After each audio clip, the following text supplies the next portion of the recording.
Let's talk to Mike Neville. He's a former Metropolitan Police Detective Chief Inspector. Good morning to you, Mike. Good morning. Oh, hello, thank you. Can I hear you again? Can you? Yes, good morning. Good morning, Julie. Oh, that's better. I've got you back. Sorry, you sounded a little bit Dalek-y then. Got it all working. Mike, I mean, we've had an announcement. Okay, there's going to be a crackdown on street crime, but this is the same time the zombie knives ban comes in. There was previously one, but only for the zombie knives that had writing on them that the gangs liked, as opposed to the ones, you know, got a serrated edge, which turns out is a bit more risky for people than the writing on them. We've got a crackdown on the e-scooters. Lots of them have been confiscated, particularly these ones and e-bikes that have been souped up, can go well over the 15 mile per hour they've actually legally allowed to do. And we're told there's going to be a crackdown on the thugs and the thieves who are blighting our town centres. Do you have any expectation, any hope at all, Mike Neville, that this is actually going to happen and actually achieve anything? No.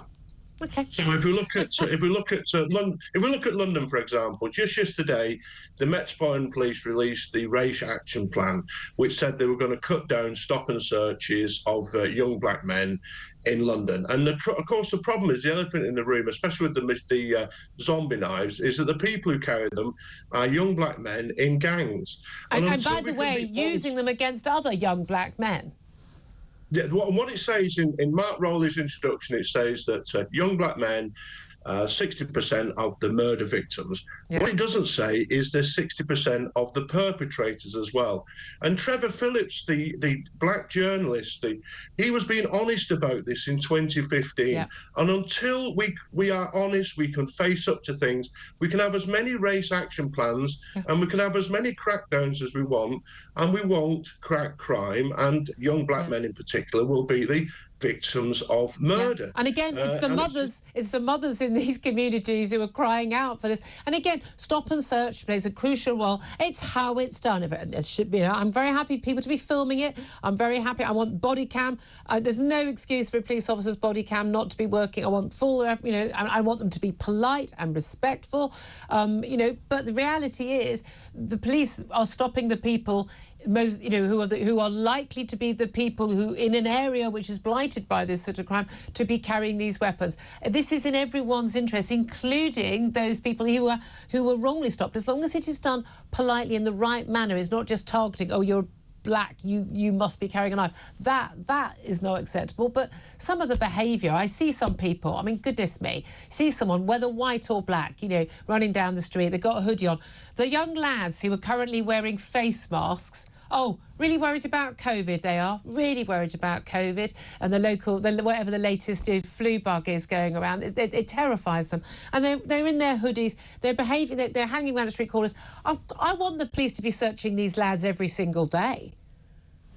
We've got to give young officers the confidence that if they do this work, if they do stop and search, they'll be supported. If people are racist and wicked, then officers can be dealt with and disciplined. Yeah. But if the police were really that racist, they'd be stopping elderly black ladies wandering down the street.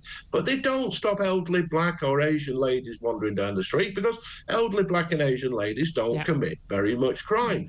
And what you've got to have now is that you've got young officers who every time they see somebody think, I think that guy may have a knife, but then they think, oh, if I do stop and search, might be accused of racism, I might lose my job. If I don't do stop and search, no one's going to say, oh, that was a bad thing. And so this is a real that's a big issue. But that's it. I mean, moving aside from the race issue, because, you know, people in terms of thefts and things, plenty of white people committing these crimes as well. I say, I had my bag stolen back in June. I say, just been talking about it on air.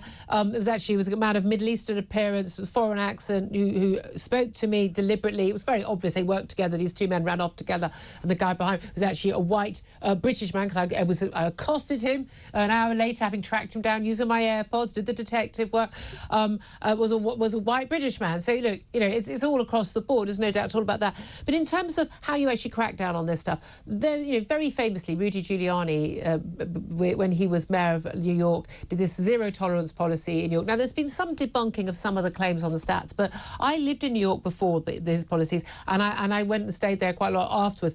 to me, it was mind-blowing how different the city was in terms of not having people sort of, you know, people on the street, just the low-level crime, the litter, the people urinating, all of that, just the general feeling of lawlessness that used to afflict New York. I now feel that that's what our capital city is like. Having been to, you know, places like Manchester, Liverpool, a lot of the same feel of a lot of our major cities. There's just a general feeling of lawlessness that people could do what they want. You can ride your scooter at high speed down a pavement, grabbing mobile phones. No one's going to do anything about it. You're not going to get caught. Even if you are caught, you're not going to jail because there aren't any prison places anyway.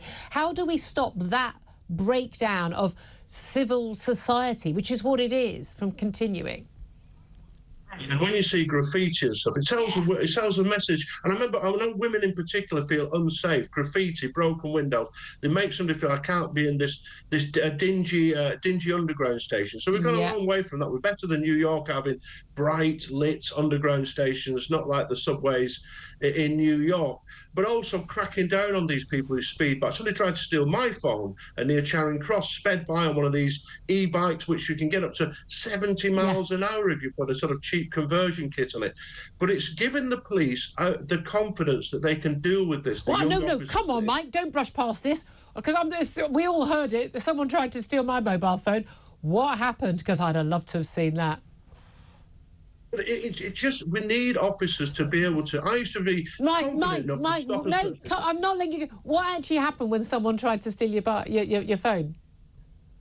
Nothing. That's it. I gave up. I mean, I helped the young lad who had his phone stolen. I gave him some money so he can get home. Oh, I thought you said I thought you said they tried to steal your phone. Yes, they did. Yes, they tried to steal my phone on e-bike, but they grabbed the guy next to me, and so I helped him out, gave him some money so he could get home, and advised him where to report it. On a personal level, I didn't think, what's the point of reporting this attempted theft, because nothing will be done. No. And that's where we need to do something. It's like the shoplifting. We need to crack down on that, because society starts to break down if people think, well, everybody can break the law, so I'll break the law. There's no consequence. 1% of thefts are solved. That is, so 99 times out of 100, you can get away with it. But it's not because we have no idea who these people are. I've spoken to the local shopkeepers in my high street. They say we know exactly who these people are. We know their names, we know their addresses, and the police don't do anything about it. Absolutely. And I've been on to my local police force about this, where I live, and it's, most of these crimes are caught on CCTV, and when there's 100 thefts, that doesn't mean you've got to arrest 100 people. It's 5 people doing 20 of these thefts who are going in there. We need to crack down on these, what they call hyper-prolific criminals. 9% of criminals commit half of all crimes. There you go. So we need to get all these people and lock them up. Absolutely. With you all the way. Mike Neville, thank you very much. Former Met Police DCI. Claire Pissell, your reaction to that? I do it really, really interesting when Mike said about women and not feeling safe. Oh, yeah. Underpasses and... and a lot of councils now are turning off their street lights in the evening. Yeah. And, you know, into the early morning. Makes you feel a lot less safe. It does. You know, that's net zero. That is absolutely mental. You need to have those street lights on. People need to be safe. Yeah, and feel safe, crucially, as well. Thank you very much indeed.